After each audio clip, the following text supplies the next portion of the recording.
அனைவருக்கும் இனிய காலை வணக்கம். இது என்ன ஒரு பதிவுனாக்கா, இன்று ஒரு சமையலில் ஒரு துவையல் ஒன்று ரெடி பண்ணுறாங்க.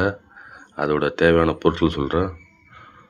துவரம்பருப்பு ஒரு குழிக்கரண்டி, காஞ்ச மிளகா ஒரு 8, கடலப்பருப்பு ஒரு குழிக்கரண்டி, புளி தேவையான அளவுக்கு, உப்பும் தேவையான அளவு, இது கொள்ளு இது ஒரு குழிக்கரண்டி, பூண்டு அது ஒரு குழிக்கரண்டி, கொத்தமல்லி, கருவேப்பிலை. இந்த துவையல் சாதாரண துவையல் இல்லைங்க, ஒரு டிஃப்ரெண்ட்டான துவையல். என்னடா ஒரு துவையல், என்னடா சும்மா கதை வரணும்னு நினைக்காதீங்க. புதுசாக ஒரு செய்முறை, புதிய ஒரு முயற்சி. என்னன்னாக்கா, அவர் கூட இவரை சேர்க்குறோம். இவர் யாரும் கிடையாதுங்க, கொய்யா காயை வச்சு எதாவது பண்ணணும்னு ஒரு சின்ன முயற்சி தான். முயற்சி பண்ணி பாருங்கள். ஏற்கனவே நான் செஞ்சுருக்கேன், ரொம்ப நல்லாயிருக்கு. நீங்களும் ட்ரை பண்ணுங்கள். இது எப்படி இருக்குன்னு பார்த்துட்டு நீங்கள் சொல்லுங்கள். அடுத்தது இது மாதிரி டிஃப்ரெண்ட்டாக ஏதாவது பண்ணணுன்னாக்கா எனக்கு கமெண்ட் பண்ணுங்கள். நன்றி, வணக்கம். கொஞ்சம் வறுப்பதற்கு சிறிது எண்ணெய் சேர்த்துக்கொள்ளவும். பிறகு முதலில் துவரம்பருப்பு,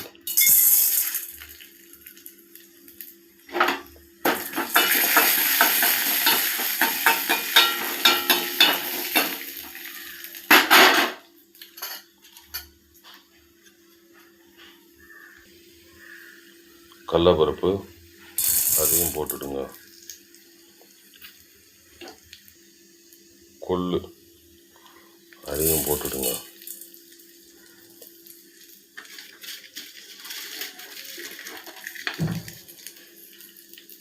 பூண்டு அதையும் போட்டுடுங்க. காஞ்ச மிளகாய் அதையும் போட்டுடுங்க. புளி அதையும் போட்டுடுங்க. கல்லுப்பு சிறிதளவு தேவைக்கேற்ப அதையும் போட்டுடுங்க. இந்த ஒரு வெங்காயம் எடுத்து பொடியை நறுக்கி அதில் போட வேண்டும். கருவேப்பிலை அதையும் போட்டுடுங்க. நன்றாக வறுத்துட்டாச்சு. இதை அப்படியே ஒரு தட்டில் மாற்றிக்கொள்ளவும். வெங்காயம் வதங்குவதற்கு சிறிது எண்ணெய் சேர்த்துக்கொள்ளவும்.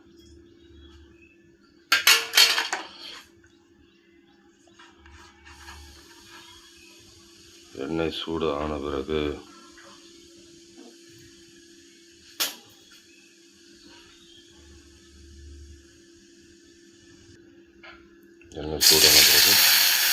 ஒரு வெங்காயத்தை வெட்டியது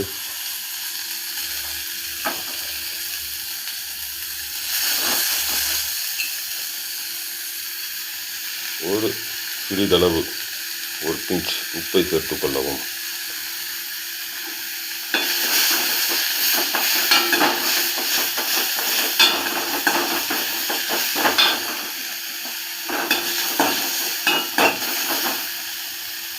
நன்றாக ஓரளவுக்கு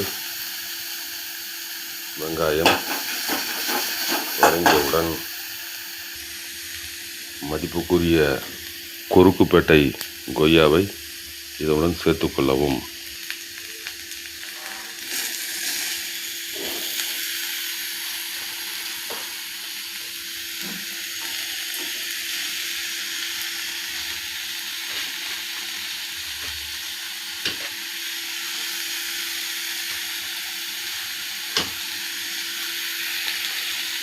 நன்றாக கிளறி விடவும்.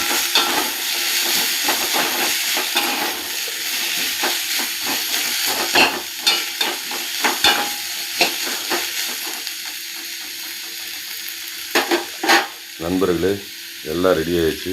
இதை நல்லா ஒரு மிக்ஸி ஜாரில் போட்டு மைய அரைத்து கொண்டு தாளிப்பிற்கு கடுகு, சீரகம், கருவேப்பிலை, ஒரு துண்டு காஞ்ச மிளகாய் தாளித்து போட்டிங்கன்னா ரொம்ப பிரமாதமாக இருக்கும். நான் சொல்கிறத விட நீங்கள் செஞ்சு சாப்பிட்டு பாருங்கள். அமோகமாக இருக்கும், அற்புதமாக இருக்கும். நன்றி, வணக்கம். கொய்யாக்காய் துவையல் ரெடி. அருமையாக நல்லா சுடு சாதத்தில் போட்டு பிடிச்சா நல்லெண்ணெய் ஊற்றி சாப்பிடுங்க, இல்லை ஒரு ஸ்பூன் நெய் ஊற்றி சாப்பிடுங்க. நெய்யும் பிடிக்கல எண்ணெயும் பிடிக்கலையா, சும்மா பிசைஞ்சு சாதத்தில் சுட சுட சாப்பிடுங்க, நல்லாயிருக்கும். இதேமாரி வேறு ஏதாச்சும் காய்கறிகளோ டிஃப்ரெண்ட்டான ஒரு புது வகை இதை செய்யணுன்னாக்கா எனக்கு கண்டிப்பாக சொல்லுங்கள். அடுத்த வீடியோவில் கண்டிப்பாக பார்ப்போம். நீங்கள் சொன்னதை நான் செஞ்சு தரேன். நன்றி, வணக்கம்.